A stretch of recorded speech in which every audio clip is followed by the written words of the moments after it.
गेली ही? सांगितलं होतं अंगाला उष्टी हळद लागली, बाहेर पडायचं नाही घराच्या. कुठं गेली देवाच ठाऊक बाई. कीर्ती, फोन लागला का? नाही अगं, कधीपासून फोन लावते नाही लागत आहे.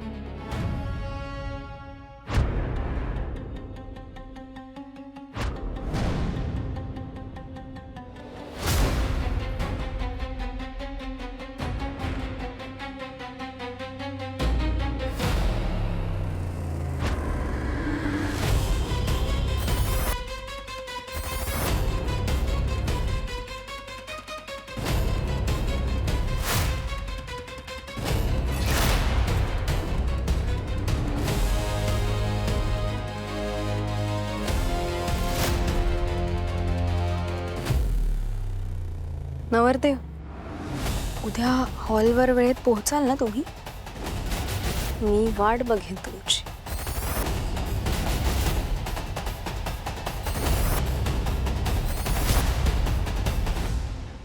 आई हे बघ, तू नको काळजी करू.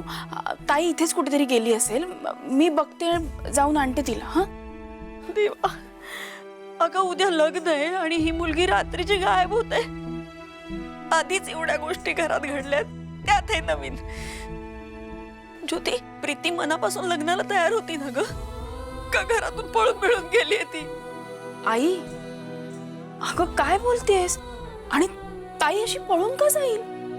हे बघ, तू जरा शांत हो. ती इथेच कुठेतरी गेली असेल. मी जाते आणि आणते तिला. आणते.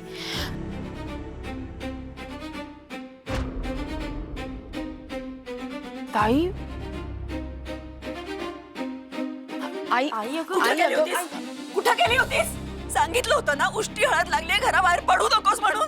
का गेलीस? का ऐकलं नाही माझं तू? उद्या लग्न आहे आणि आज घरातून निघून जातेस, तेही कुणाला न सांगता. मग त्यांनी काय विचार करायचा? तुला कुणी काही केलं तर काय उत्तर देणार आम्ही? काय तोंड दाखवणार जगाला? अगं ताई, एवढ्या रात्री कुठे गेली होतीस तू कोणालाही न सांगता? एवढं काय महत्वाचं काम होतं? एक मिनिट, तुम्ही प्लीज शांत व्हा. आणि मी काही फिरायला गेले नव्हते, मी स्वराजला भेटायला गेले होते. अगं उद्या लग्न होणार आहे तुमचं. आयुष्यभर सोबत असणार आहे. मग रात्रीची जायची काय गरज होती? आई, लग्नाआधी म्हणजेच उद्याचा दिवस उजाडण्याआधी मला स्वराज बरोबर काही गोष्टींबद्दल बोलायचं होतं. काही गोष्टींबद्दल खात्री करून घ्यायची होती आणि मला ते आजच बोलायचं होतं. म्हणून तुम्हाला न सांगता मी निघून गेले. आणि मला माहिती आहे, मी जर तुम्हाला सांगितलं असतं तर तुम्ही मला जाऊच दिलं नसतं. बरोबरच आहे अगं. एवढं काय महत्वाचं काम होतं? एवढी काय अर्जन्सी होती? ज्योती, नवरा बायको मधल्या काही गोष्टी असतात ज्या लग्नाआधीच क्लिअर झालेल्या महत्वाच्या असतात. मी पण विचार केला जाऊ की नको, पण जाणं महत्वाचं होतं म्हणून मी गेले. आता उद्या माझं लग्न होईल, माझ्या सवयी बदलतील. माझ्या मनातली धाकधूक मी तुमच्यासमोर व्यक्त करू शकत नव्हते आणि मला माझ्या पुढच्या संसाराबद्दल स्वराजशीच बोलायचं होतं. म्हणून तुम्हा कोणालाही काही न सांगता परस्पर निघून गेले. मला तुमची काळजी कळतीये, पण तुम्ही सुद्धा माझी बाजू समजून घ्या ना.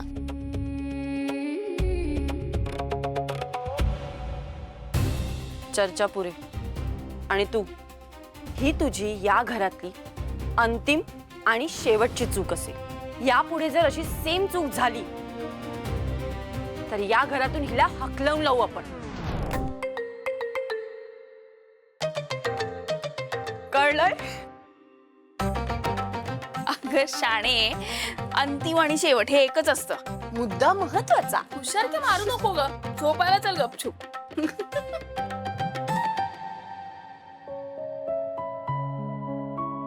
आई, आई मला माहिती आहे मी बाहेर गेले होते तेव्हा तुला माझी काळजी वाटत होती, तुला त्रास झाला. I am sorry. तुम्हाला नाही कळणार आईची काळजी. तू ठीक आहेस ना? हो अगं. चला झोपायला जाऊया, उद्या सकाळी लवकर उठायचंय ना. चला.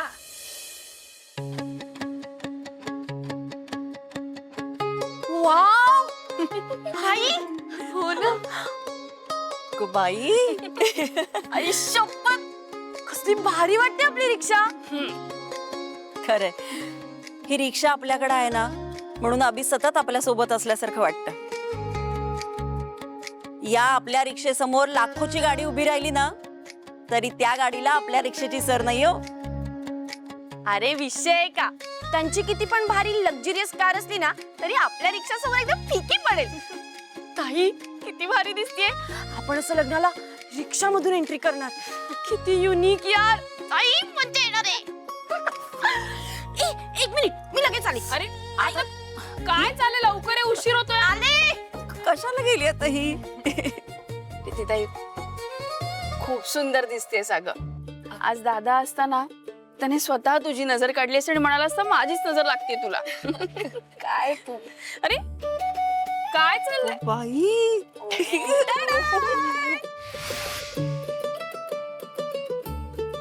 ह्याला म्हणतात चेरी ऑन द टॉप.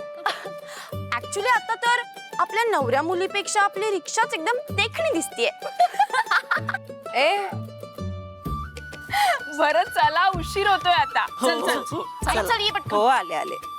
हळू सावकाश, मला बसू द्या आधी. मी या साईडला. हो आपण तर वेळेतच पोहोचू, पण बिचारे नवरदेव काही मुहूर्तावर पोहोचणार नाहीत. ताई हो अगं नाही यायचंय, तुझं लग्न आहे. अगं साडी नीट करते.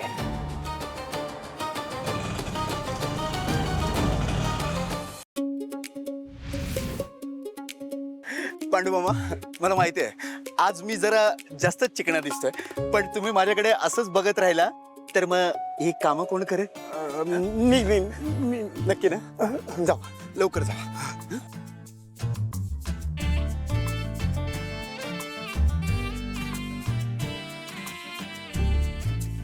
चल रे चल, लवकर चल, शुभ कार्याला विलंब नको. चल.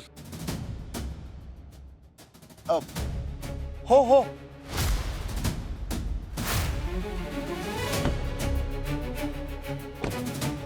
थांब.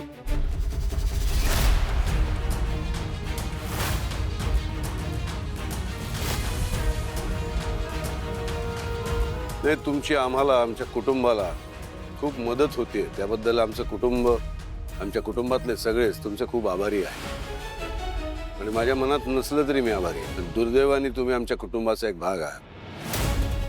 तुम्हाला हेही चांगलं माहिती आहे की तुम्ही आजपर्यंत असं कुठलंही काम केलेलं नाही ज्यामुळे आमची अभिमानाने मान उंच होईल. दरवेळी तुम्ही आम्हाला मान खाली घालायला लावली. पण आज एक बाप तुमच्या समोर एक विनंती करतोय. त्या घरात एक शुभकार्य आहे, त्या शुभकार्यापासून जरा दूरच राहा.